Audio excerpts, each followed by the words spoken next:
जीवन चिकित्सा में जीवनचर्या के साथ रात्रिचर्या बहुत महत्वपूर्ण है। रात्रिचर्या इसलिए महत्वपूर्ण है कि रात्रि में हम सोते समय हमारे अवचेतन मन के सबसे करीब होते हैं। ये हमारा अनुभव है। अब हमें रात्रिचर्या में करना क्या है? पेशेंट को रात्रि में 8 साढ़े 8 बजे फ्री हो जाता है अपनी दवा लेने के बाद। बिस्तर पे जाने से पहले उसे अपने पैरों को अच्छे से साफ करना है और अपने माता पिता के पैर दबाने हैं, दादा दादी के पैर दबाने हैं और आराम से सुख आसन में बैठ के लगभग 11,000 बार नाम जप करना है। आपके इष्ट का, जो भी आपके इष्ट हैं उनका 11,000 बार आपको नाम जप करना है। नाम जप करने के बाद आप सोने से ठीक पहले बिस्तर पे लेट जाएं और आपको विचार करने हैं, सकारात्मक विचार करने हैं। पूरे दिन भर जो आपने किया उसमें ऐसा कोई गलती तो आपसे नहीं हुई जिससे प्रकृति को हानि हुई हो, किसी मनुष्य को हानि हुई हो और अन्य किसी जीव को हानि हुई। उसके लिए प्रभु से क्षमा प्रार्थना करना है कि मुझसे आज ये गलती हो गई है। क्षमा प्रार्थना करने के बाद आपको अपने चिंतन में सकारात्मकता लेके आनी है। जो गंभीर से गंभीर बीमारी है, प्रभु की कृपा से सही चिकित्सक के चुनाव से औषधियों के माध्यम से उसे ठीक किया जा सकता है। गुरुकुल ने बहुत सारे केसेज, आप जब भी गुरुकुल आते हैं देखते हैं, जिनका डॉक्टरों ने जवाब दे दिया था और वह स्वस्थ जीवन जी रहे हैं, जिनको 20 दिन की लाइफ बोला था और वो महीनों से जी रहे हैं, सालों से जी रहे हैं।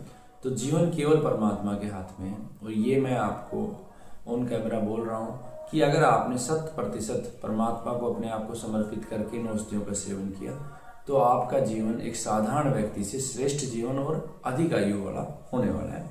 तो ऐसा चिंतन आप करें कि मैं ठीक हो रहा हूँ, मैं ठीक हो रहा हूँ, मैं ठीक हो रहा हूँ, मैं ठीक हो चुका हूँ, मुझे प्रभु शक्ति दें। ऐसा चिंतन करते करते सोएं। आप अपने इष्ट का चिंतन करते करते सोएं और अगले दिन के लिए आप संकल्प लें कि अगले दिन मुझे जो लास्ट डे में जो किया है उससे अधिक, जैसे मुख्य रूप से आप पहले दिन जो है कैंसर पेशेंट या अन्य गंभीर बीमारी का पेशेंट ने एक दिन में एक टारगेट होता है, कितने घंटे उसने एक्सरसाइज करी, शरीर से पसीना निकाला, इतने उन्होंने नाम जप किए। तो हर रोज उसमें बढ़ोतरी हमें करनी है। अगर हम एक दिन में 31,000 नाम जप कर रहे हैं तो अगले दिन हम संकल्प लें कि हम इसे बढ़ाएं। और ये हमें किसी के साथ साझा भी नहीं करना है कि हम क्या कर रहे हैं, अपने इष्ट का नाम जपते रहें। तो ऐसा संकल्प करके, परमात्मा को धन्यवाद करके, अपने जीवन में जितने भी व्यक्ति जिन्होंने आपको सहयोग किया, जिन्होंने नहीं भी किया है, प्रभु को धन्यवाद करते हुए आपको सोना है। सोते समय आपको ध्यान रखना है, दिशाओं का ध्यान भी आपको रखना है। दिशाओं के विषय में अलग से मैं आपको सूचित करूंगा, किस प्रकार के आपका दिशा होना चाहिए वो सारा। नींद आपकी जो है गहरी नींद होनी चाहिए। लगभग 6 से 7 घंटे की नींद सबके लिए अनिवार्य है। और अगर आयु कम है, आपकी 21 वर्ष से कम आयु है पेशेंट की, तो उसको 8 घंटे तक भी आप नींद दे सकते हैं। सोने का सबसे श्रेष्ठ समय है लगभग 9:15 साढ़े 9 अंतिम आप सो जाएं। और सुबह आप 9:30 से, अगर हम 7 घंटे काउंट करते हैं तो 10, 11, 12, 1, 2, 3, मैक्सिमम आपको 4 बजे तक खड़ा हो जाना है। 4, सवा 4 बजे आपको खड़ा हो जाना है।